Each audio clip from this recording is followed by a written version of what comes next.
Isang mapagpalang araw sa ating lahat at magandang bahay. At kami ang GG Cabinet! Yay!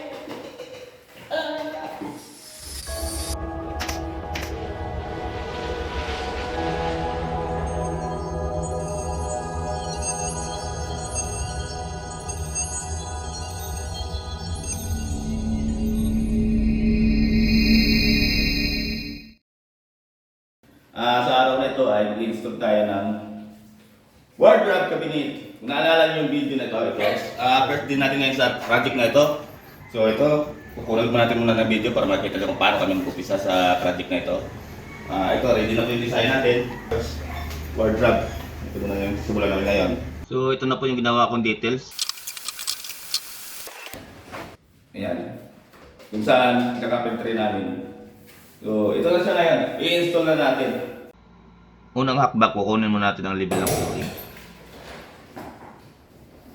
Anong tubig daw? 101.2. 100.2? Oo. Nababa agad. So may problema na agad, no? Wala sa level yung flooring nila. Malaki na rin yung 1.2 na diferensya. Pero dahil patagal na kami gumagawa ng mga cabinet, may naka-back up na kami na plano sa mga ganitong problema. Kung napapansin nyo kung bakit mayroong mga tainga at saka baseboard at saka salipa ang aming mga gawang cabinet, yan ay hindi kami mag-a-adjust. Sakaling wala sa hulog yung wall, wala sa level yung flooring at ceiling. Ang una namin na-apply ay nagpapayad na kami ng para sa anay. Although yung natin, cabinet natin ay talaga meron na yan, naka-treated na yan ng pang-anay. Pero, siyempre, kailangan pa rin natin kasi minsan dito yung manupo ng mga concrete na to. Dito, kadalasan nagagamit ng anay. Masusulok kung may maliit na butas. So, ready na po lahat. Simulan na natin ang pagbuo. Ito lang. Huwag mo na yun.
So mga ka-GP, ito po yung wardrobe cabinet natin na ginagawa nitong mga nakalipas na mga araw. So ito, pakita ko sa inyo.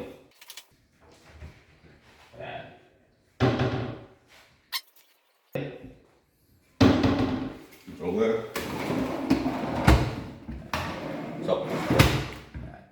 So, ganun ka ano yung drawer natin, no? Ito na kung ganun. Yan. Yung size mo. May dalawang hangiran.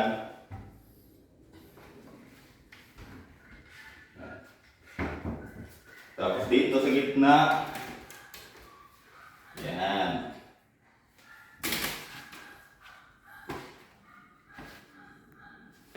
Ito. Secret drawer. Kaya dito sa secret is nabiguan. Pag tinambrayan, drawer sa loob.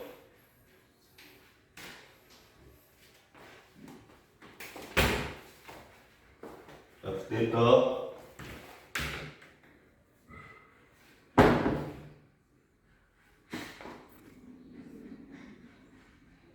May dalawang hangiran. Tapos, drawer. Dalawang drawer.